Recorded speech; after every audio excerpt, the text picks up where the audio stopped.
Assalamualaikum warahmatullahi wabarakatuh.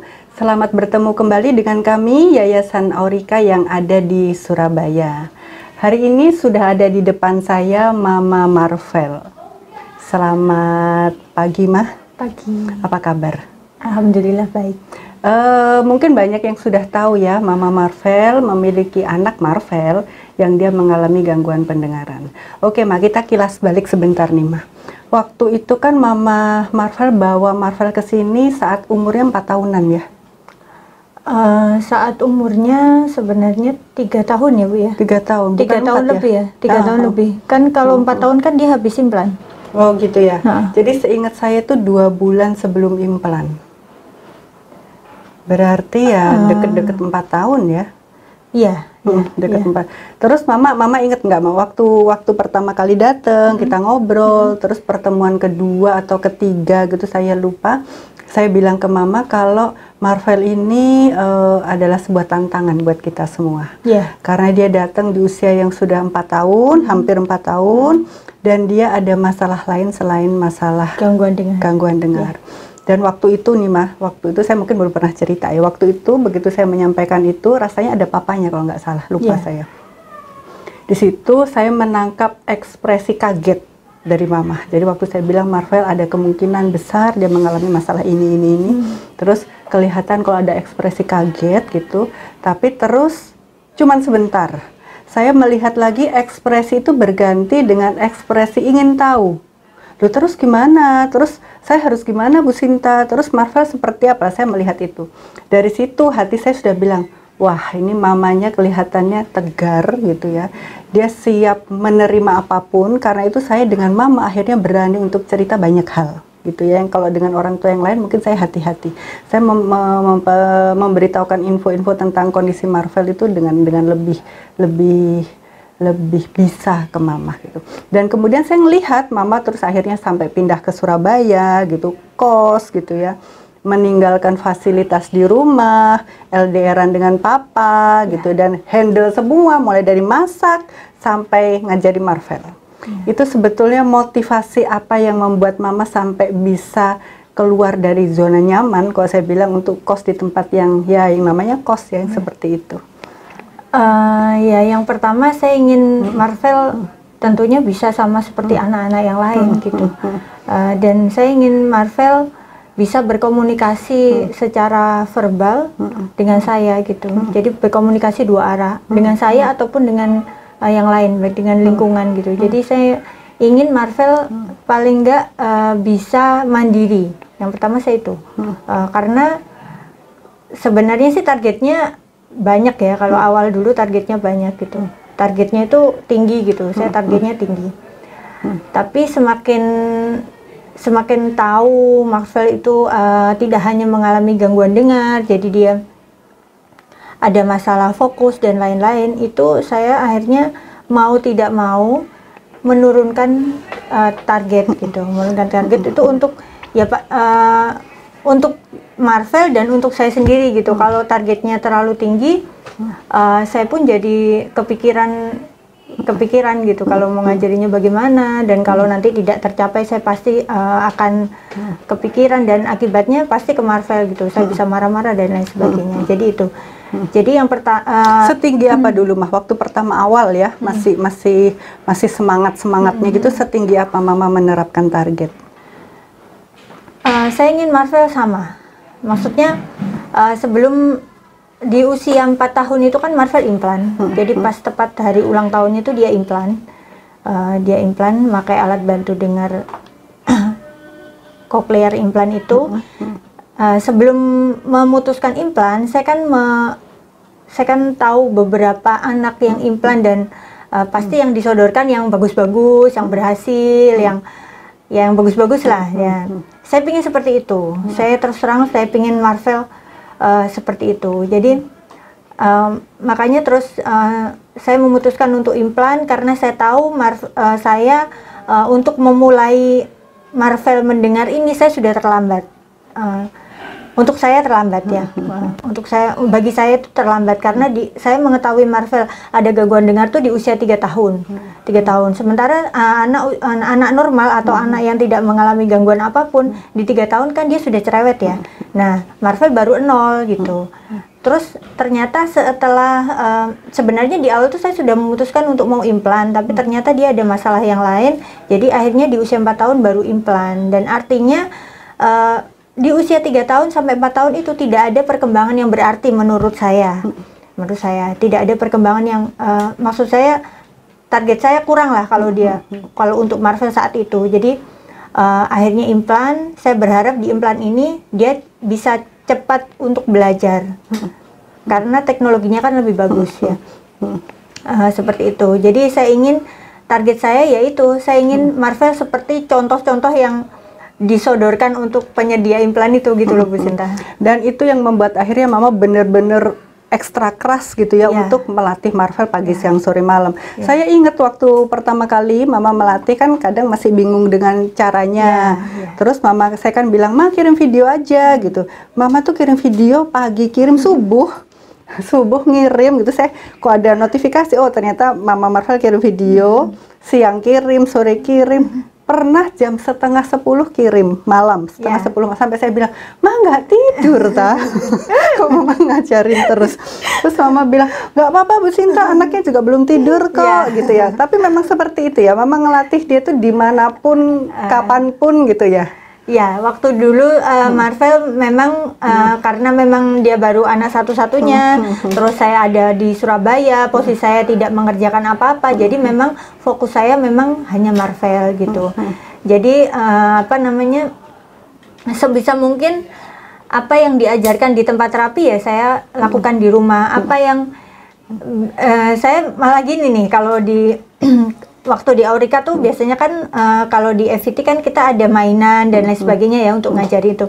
Jadi saya malah apa sih mainan yang ada di tempat terapi saya beli gitu. Saya pingin ya sama gitu. Sebenarnya sih nggak boleh begitu juga ya, nggak harus begitu. Tapi ya itulah, karena kan mungkin awal-awal ya. Jadi saya pingin di sini atau di mana ya dia harus belajar. Dan memang perkembangannya bagus ya. Kalau nggak salah tuh saya masih punya videonya. 2 bulan atau 3 bulan usia mendengar dengan implan, Marvel itu sudah bisa 2 item auditory memory. Ada video yang waktu itu kalau nggak salah Mama yang justru ngepost di medsos. Marvel ambil pesawat, ambil orang laki-laki taruh di pesawat.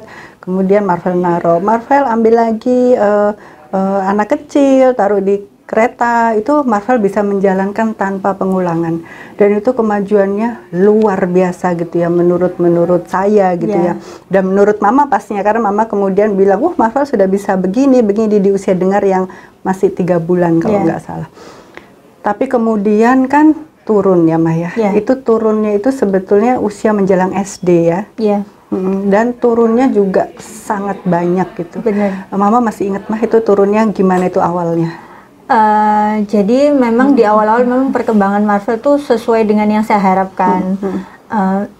Tapi balik lagi Bu, di awal waktu Marvel di sini itu kan saya ingat sekali Bu Sinta itu bilang bahwa anak mendengar dengan implan itu kan kita ada pedomannya ya, mendengar dengan implan, maksudnya berapa minggu, berapa bulan tuh harus bisa apa dan bisa apa gitu, dan itu batasnya kalau nggak salah sampai 2 tahun ya, 2 tahun. Nah Bu Sinta bilang waktu itu tidak menjabarkan secara rinci, maksudnya memang kan soalnya Marvel masih kecil ya waktu itu. Bu Sinta bilang kalau anak lain yang tidak ada masalah apapun ini 2 tahun ini selesai, tapi kalau Marvel ini lebih dari 2 tahun, Bu Sinta bilang seperti itu, dan memang iya. Marvel lebih dari 2 tahun untuk belajar, padahal di awal-awal dia tuh bagus sekali gitu. Tapi kayak ada waktu dia itu stuck gitu. Jadi di situ terus gitu, kita ulang-ulang dan lama gitu. Terus dia ada rigid ya. Jadi seperti untuk membaca itu saya harus ngajarinya ekstra gitu, dan harus diajari di rumah, ada guru dan lain sebagainya. Waktu mau masuk SD sebenarnya Marvel itu kan terapi, selain terapi FVT kan dia ada terapi okupasi. Nah itu sebenarnya belum selesai kan, terapi okupasinya belum selesai. Jadi sebenarnya selayaknya sih terapi okupasi itu tetap kita lakukan, tapi karena harus bolak-balik ke Mojokerto dan ke Surabaya, dia kecapean, terus waktu itu masuk SD, beberapa kali dia sakit, akhirnya saya putuskan untuk terapi okupasinya stop. Waktu itu terapi FET-nya sudah ya, maksudnya materi yang diberikan sudah selesai, tapi dia belum berkembang sesuai dengan tuntas. Ya, belum tuntas. Jadi waktu itu saya hamil, nggak bisa seperti dulu lagi ngajari Marvel gitu, capek dan lain sebagainya, akhirnya pulang karena hamil, pulang terus Marvel sekolah, dan selama sekolah itu kayaknya dia mengalami penurunan karena ya materi yang diberi di okupasinya tuh dia belum selesai gitu, sementara ditambah untuk dia harus belajar lagi pelajaran di sekolah gitu, pasti bagi dia berat gitu. Jadi akhirnya dia merancau, terus tidurnya mulai tidak teratur, tidurnya berantakan, jadi jam tidurnya itu berantakan, terus merancau, terus dan lain-lain gitu. Akhirnya waktu itu diet sebelum diet pada saat saya bilang ke Mama, Marvel harus dibantu dengan hal yang lain karena konsentrasinya menjadi sangat turun, komunikasi dua arahnya jadi nggak jalan lagi gitu. Saya tanya apa, dia jawab apa gitu. Kadang-kadang dia juga nggak jawab karena dia sibuk meracau atau sibuk tangannya misalnya ngeliatin yang lain gitu ya. Kemudian pada saat bilang, Mama harus periksa semua ini, dan kemudian Mama ke center, ketemu dengan dokter, kemudian dibilang kondisi Marvel seperti itu, apa yang Mama rasakan? Ya, yang saya rasakan sedih pasti gitu. Tapi ya harus diberesin ini gitu. Kalau saya sih pasti, kalau semua orang tua pasti sedih, awalnya pasti sedih, tapi kan nggak bisa sedih aja gitu Bu. Jadi kan harus bagaimana caranya supaya dia itu walaupun tidak bisa sama seperti teman-temannya yang mengalami gangguan dengar yang bagus gitu ya, perkembangannya bagus tuh, paling nggak dia bisa lah komunikasi dua arah dengan saya ataupun dengan orang lain gitu. Saya pengennya itu, sama mandiri. Nah terus akhirnya ya sudah, saya karena dibilang seperti itu waktu itu sama dokter, akhirnya memutuskan untuk terapi okupasi setelah dia assessment di center gitu, terapi okupasi, dan itu berjalan sampai hampir dia mau masuk SD. Sebenarnya waktu kelas 1 tuh awal-awal dia juga masih terapi okupasi bolak-balik gitu, karena saya waktu itu hamil, jadi saya nggak bisa yang antar papanya. Terus karena bolak-balik dia tumbang sakit, jadi akhirnya saya memutuskan untuk stop terapinya, terapi okupasinya stop, sekolah aja gitu, fokus sekolah aja, dan ternyata nggak bisa gitu, nggak bisa. Yang saya suka tadi dari kalimat Mama waktu saya tanya, Mama bilang ya sedih, tapi mau gimana lagi, yang harus dijalanin. Dan itu yang membuat saya ke Mama memang benar-benar wow gitu, angkat topi, karena Marvel ini jatuh bangun ya. Mama jatuh bangun, untuk artinya sudah bagus gitu, kemudian Marvel turunnya sangat turun, pasti kan kita juga down gitu, kemudian naik lagi, turun lagi gitu ya, sampai akhirnya dia minum obat gitu ya, diet ke psikiatri, ke psikiatri, dan sempat obat yang dia minum membuat dia akhirnya harus opname karena dia nggak bisa waktu itu ya, menjadi pusing atau gimana ya. Jadi saya ingat dia itu kan karena dia merancau dan jadi lain sama Marvel yang dulu gitu. Akhirnya saya bawa ke psikiatri ya. Jadi diberikan obat gitu untuk menenangkan dia. Jadi setelah dari situ itu tidurnya lebih teratur karena dia minum obat, tidur lebih teratur, terus dia juga emosinya sebenarnya bukan lebih stabil tapi lumayan gitu, dan saya combine untuk dia diet, tapi dietnya masih yang nggak makan manis seperti itu aja sih, tepung sama tepung aja. Terus dan kita berdua sempat bingung ya waktu itu, Bu Sinta ini diminum nggak obatnya? Ya, karena dia pusing. Kalau diminum dia pusing sampai akhirnya dia opname, tapi kalau nggak diminum dia tidak tidur lagi, dia meracau lagi, dan konsentrasinya sangat turun ya, gitu. Fokusnya Akhirnya pendek. akhirnya mama berganti dokter, kemudian ke center yang lain. Itu memang masa-masa yang luar biasa gitu ya bagi mama sekeluarga. Nah, cuman mama ingat juga nggak, mama sering WA saya malam-malam, jam 10, jam 9, pernah juga hampir setengah 11 gitu ya. Dan saya selalu berdebar-debar. Ini terus terang, kalau mama WA tuh saya langsung tanya, ada apa lagi gitu kan. Mama kemarin bilang, Bu Sinta, Marvel masuk rumah sakit gitu ya. Terus Bu Sinta, Marvel gak bisa tidur, Bu Sinta, Marvel pegangin kepala karena kesakitan dan macam-macam itu. Jadi waktu mama WA jam berapapun biasanya saya langsung angkat gitu ya, saya langsung jawab gitu. Dan kita sempat melalui masa di mana malam-malam kita saling ber-WA. Artinya kalau saya di posisi mama ya, kalau saya di posisi mama itu saya nggak tahu, karena dari apa yang kita obrolin, diskusikan, mama tuh kan ngerasa bahwa Bu Sinta, saya ini sudah meninggalkan rumah untuk kos gitu ya, untuk mendampingi Marvel sekian tahun gitu, sampai kemajuan Marvel mulai terlihat, tapi kemudian itu turun sekali karena hal-hal yang lain semakin signifikan munculnya gitu. Terus mama sempat bilang, rasanya nggak ada gunanya ya. Saya merasa gagal. Saya merasa gagal, saya merasa sendiri karena teman-teman Marvel kan bagus gitu, teman-teman sesama yang bareng belajar gitu ya. Ada geng gitulah, geng mama-mama. Sesama anak kos ya. Sesama anak kos itu kan mereka sudah semakin baik, sementara Marvel bukan stagnan, justru turun, makin turun.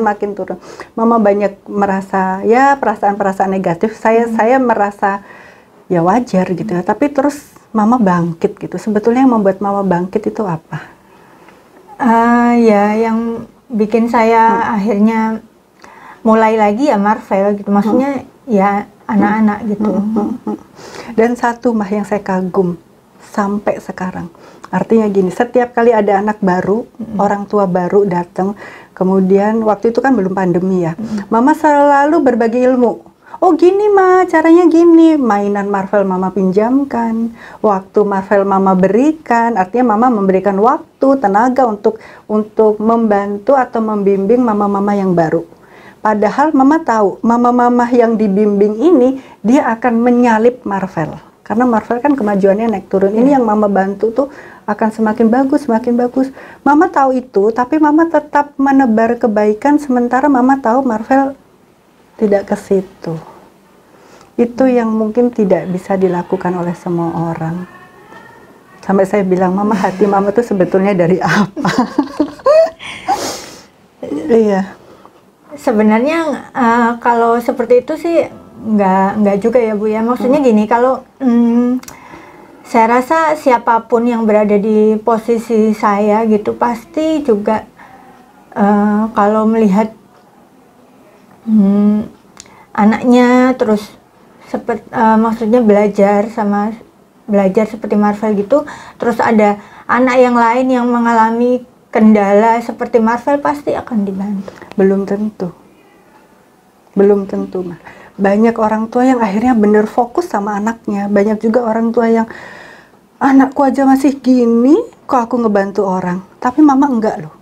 Tapi mama bantunya tuh bukan setengah-setengah gitu, mama bener-bener bantu gitu. Saya ingat beberapa kali mama harus nemenin ya, membantu orang tua tuh sampai bener-bener tenaga mama tuh mama berikan gitu. Ada orang kos datang baru, mama sibuk nyariin kasur misalnya. Dan macam-macam mainan Marvel mama sudah pakai aja gitu. Apapun mama lakukan sementara itu tadi. Mama yakin gitu. Saya yakin mama pasti tahu, yakin juga bahwa ini anak-anak akan menyalip Marvel gitu. Akhirnya saya cuman waktu kita curhat malam-malam gitu ya, diskusi malam-malam, saya cuman bilang, "Mas, saya nggak ngerti lagi harus ngomong apa." gitu. Saya cuman berdoa kebaikan-kebaikan yang mama berikan ke orang-orang yang lain itu akan membuka jalan buat Marvel ke depan. Mama ingat itu ya. Karena memang saya kadang-kadang mikir, kok bisa gitu? Kok bisa mama tetap tulus bantu orang gitu, Ma. Sementara itu tadi Marvel semakin turun gitu. Nggak mudah.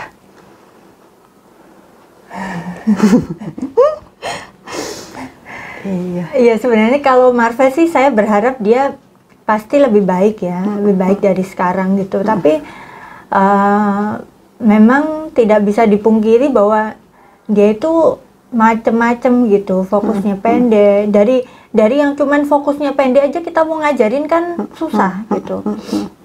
Kita mau ngajarin kan susah, belum rigid, belum konsentrasi, emosi ya, perilaku. Ya itu. Iya, dan terus akhirnya mah waktu terus berjalan ya, Mama bangkit lagi dan lain sebagainya. Kemudian Mama hamil. Kita sempat ngobrol, Mah, Marvel sebentar lagi punya partner belajar dan lain-lain. Tapi ternyata adik Marvel kan juga gangguan pendengaran. Dan pasti denial, menolak itu pasti ada ya di awal-awal ya, karena itu sangat, wajar. Wajar. Gimana Mah itu, Mah? Jadi sebenarnya adiknya itu justru lebih dipersiapkan ya daripada si Marvel. Kalau Marvel kan ujuk-ujuk saya hamil. Gitu. Kalau adiknya karena memang sebelumnya pakai kontrasepsi, jadi waktu mau hamil tuh saya kan takut sekali. Jadi jaraknya memang jauh ya, 7 tahun sama Marvel. Sebelum melepas kontrasepsi tuh saya konsul dulu ke dokter gitu, konsul tes gitu, tes TORS, dan setelah hasilnya itu aman untuk hamil, saya baru berani lepas dan alhamdulillah setelah itu hamil. Berapa bulan setelah itu hamil. Nah, waktu hamil itu memang saya tidak tahu kalau hamil, Bu. Jadi 2 bulan baru saya tahu kalau saya sedang hamil gitu. 2 bulan waktu di Surabaya itu kok celana saya kok mendadak itu nggak muat gitu. Jadi akhirnya terus baru tahu kalau hamil setelah 2 bulan itu. Nah, semenjak itu saya rajin tes TORS ya di tiap bulannya sampai usia kandungan 7 bulan. Dan itu alhamdulillah aman gitu, aman. Nah, di usia 8 bulan itu saya tiba-tiba pendarahan karena previa. Pendarahan karena previa, jadi saya harus bed rest, terus dan waktu itu saya sudah bukan di Surabaya lagi ya. Saya waktu itu di rumah orang tua saya karena waktu itu lagi berkunjung dan saya pendarahan jadi nggak boleh pulang. Jadi di sana sampai melahirkan. Nah, itu usia 8 bulan sama 9 bulan tuh saya nggak tes sama sekali. Di usia 9 bulan itu ada bintik di tangan saya itu sama lutut tuh, tapi nggak banyak gitu, sekitar 5 atau berapa saya masih inget, jadi nggak banyak. Saya pikir itu ya mungkin alergi atau digigit nyamuk ya, tapi saya udah ketar-ketir gitu, karena kalau si Marvel dulu kan saya sekujur tubuh alerginya, bintik-bintiknya itu sekujur tubuh. Nah, itu cuman beberapa gitu. Saya bilang sama dokter kandungan waktu itu, Bu, sudah nggak usah kepikiran yang macam-macam gitu, nggak usah pikiran yang macam-macam. Jadi yaudah kehamilan diteruskan, dan waktu 9 bulan itu saya pendarahan lagi, akhirnya harus sesar ya. Maksudnya sebenarnya kurang berapa hari dari jadwal sesar sih, terus akhirnya dipercepat untuk sesar. Waktu awal-awal sih karena sudah punya background Marvel gangguan dengar, jadi waktu masih bayi itu sebenarnya Rafa ini sering saya istilahnya sering saya tes ya, sering saya tes gitu. Dan kalau menurut saya itu ya dia dengar gitu. Kalau menurut saya dia dengar sampai usia sekitar 1 tahunan itu, kalau dia lagi makan atau lagi di kursi gitu, saya kasih mainan, saya tes dari belakang. Cuman ngetesnya sih masih pakai yang kayak botol aqua seperti itu. Mungkin yang ini ya, yang yang konvensional lah, tes-tes di rumah lah ya. Dan itu dia nengok gitu. Terus akhirnya sampai di usia 1,5 tahun. 1,5 tahun tuh kok saya lihat harusnya dia kosakatanya ada lumayan ya. Itu dia itu masih sebenarnya dia udah ada kosakata tapi nggak nambah, tapi justru ada beberapa yang hilang gitu, Bu. Nggak nambah tapi ada beberapa yang hilang. Akhirnya tes dan tes di sini. Tesnya tuh karena ya itu Daniel tuh, jadi saya tesnya ke beberapa tempat ya. Di Surabaya itu 2 kali, akhirnya terus ke Jakarta 1 kali. akhirnya dia memang harus pakai alat bantu dengar dengan gangguan dengar yang sedang gitu, sedang. Ya itu dimulai lagi. Jadi pas adiknya dibilang gangguan dengar tuh saya ekspresinya udah rasanya nggak bisa nangis gitu. Maksudnya sudah habis. Iya, maksudnya ya gimana ya? Kalau dibilang pasrah ya nggak juga gitu, tapi kayaknya sudah capek gitu. Maksudnya capek tuh kok begini lagi gitu, harus mulai lagi. Padahal si kakaknya ini, si Marvel ini kan belum selesai. Iya. Belum selesai. Sebenarnya 1,5 tahun, jadi sekitar 6 bulan ya. Saya tuh masih menimbang-nimbang apa perlu pakai alat bantu dengar dan lain sebagainya. Akhirnya di usia tepat 2 tahun tuh, ya kalau nggak sekarang kapan gitu. Padahal 2 tahun tuh ya udah telat juga. Gitu. Udah telat, maksudnya untuk belajar dengar tuh dia harus ngoyo juga gitu, karena tertinggal 2 tahun ke belakang. Pakai alat bantu dengar dan langsung terapi. Dan kebayang ya Maya, kebayang akhirnya itu tadi kebayang akhirnya kok memulai lagi, kok begini, itu kan memang butuh mental yang seperti mama ini. Meskipun di awal-awal saya juga kadang sampai saya itu nggak berani ngomong loh sama mama, karena saya kalau ngomong karena kalau saya ngomong A, mama jawabnya B. Iya. Jadi saya ngomong B itu mama jawabnya C, sampai saya ya udah saya ikutin aja gitu, mama ngomong B ya saya ikut B, padahal tadi pertanyaan saya nggak ke situ ya. Jadi saya ngelihat di situ cuman bahwa mama ini berusaha tegar ya, karena kita kan sebagai mama memang harus berusaha tegar gitu ya. Dan akhirnya alhamdulillah itu lewat ya Maya. Mama mulai memakaikan lagi ABD ke Rafa, kemudian mulai terapi lagi, dan kita happy juga karena dia perkembangannya kan jauh lebih pesat dibanding Marvel ya. Dia lebih mudah dibanding Marvel, lebih mudah artinya bukan nggak ada tantangan ya, tapi daripada kakaknya dia lebih mudah gitu aja sih belajarnya gitu. Dan kemudian setelah saya bilang, saya kok khawatir dengan tumbuh kembangnya Rafa itu ya. Saya kok melihat bahwa Rafa juga ada hal-hal yang tidak seresponsif yang seharusnya gitu ya. Dimana kalau kita lihat standar perkembangan anak-anak secara umum itu seperti ini, Rafa kok juga enggak gitu. Dan di rumah itu Rafa juga kadang konsentrasinya tuh nyambung enggak, kadang-kadang begitu ya gitu. Dan kemudian pada saat saya bilang, ayo ke center lagi. Itu mama gimana? Lebih bisa nerima atau membayangkan bahwa kok gini lagi? Sebenarnya waktu sebelum Bu Sinta bilang seperti itu kan kita pernah bahas waktu Rafa masih usia berapa ya waktu itu ya? Belum pakai ABD malah. Ya, itu kan kita pernah bahas ya. Sebenarnya saya tuh pengen dia memang di awal tuh dicek semua gitu, apa sudah sesuai belum tumbuh kembangnya dia sama usianya dia gitu, usia biologisnya gitu, apa saja yang kurang, karena berkaca dari kakaknya kan memang telat ya. Dan ini telat lagi juga sih. Dan mama masih bisa ketawa ya. Gini sebenarnya waktu Bu Sinta bilang seperti itu saya udah ya udah ayo aja gitu, maksudnya ya udah kalau disuruh ke center, kalau disuruh ke psikolog ya udah jadwalin aja ke psikolog. Cuman papanya ini yang dia masih belum bisa, karena kan papanya kan nggak secara langsung mendampingi waktu terapi terus, dan pokoknya dia nggak secara langsung ada di tempat terapi yang tahu gitu Bu Sinta ngomong bagaimana dan sebagainya gitu. Jadi waktu saya bilang seperti itu dia bilang masa sih gitu, enggak, saya lihat perkembangannya juga nggak apa-apa, baik-baik aja gitu. Dia kan bandingkannya sama Marvel gitu, sama Marvel. Jadi ya memang kalau dibandingkan sama Marvel dia jauh lebih baik gitu. Tapi kan kita bandingkannya sama anak-anak yang tidak mengalami gangguan apapun, maksudnya perkembangannya secara umum ya. Ya, secara umum, kognisi, motorik halus dan motorik kasarnya. Akhirnya setelah saya kasih tahu seperti itu, akhirnya ya udah nggak apa-apa, ya udah kalau memang perlu dibawa ke psikolog ke psikolog. Kayaknya kemarin beberapa minggu kemarin janjian ke psikolog dan akhirnya diobservasi ya, asesmen sama psikolog.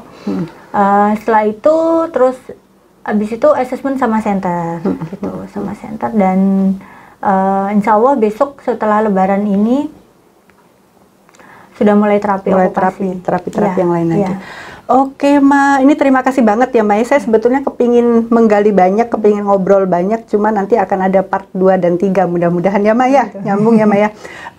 Dan ini luar biasa, jadi artinya saya membujuk Mama untuk mau ngobrol seperti ini nggak mudah, berkali-kali gitu, karena memang saya tahu tidak mudah untuk membuka perasaan kita untuk berbagi gitu ya. Cuman akhirnya saya tetap bilang, karena saya yakin sejak awal pun saya sudah melihat bahwa Mama Marvel terus berbagi sampai sekarang, bahkan sampai lahir Rafa, dan kemudian Rafa bukan kemungkinan, memang sudah didiagnos ada masalah yang lain juga gitu ya. Mama terus berbagi dan sekarang terus berbagi dengan ada di sini. Semoga semua kebaikan Mama ini akan membuka jalan buat Marvel dan Rafa gitu ya Maya. Ada yang mau Mama sampaikan Mah untuk orang tua yang melihat Mama? Kalau untuk orang tua yang lain, mungkin orang tua yang baru ya, yang baru maksudnya anaknya baru terdiagnosa gangguan dengar itu, kalau dari saya itu lekas gitu. Jadi kita harus segera melakukan apa yang dokter sarankan gitu. Jadi harus segera pakai alat bantu dengar yang sesuai dengan gangguan dengarnya, dan setelah itu harus dilatih. Dilatihnya harus ke tempat terapi dan di rumah juga seperti itu. Harus non-stop sepanjang hari. Kita nggak boleh lelah ya Maya. Kita kalau capek ya istirahat sebentar ya, tapi kita tidak boleh lelah. Oke Ma, terima kasih banyak atas kedatangannya, nyambung nanti part 2 dan 3. Terima kasih banyak semuanya. Saya tutup. Assalamualaikum warahmatullahi wabarakatuh.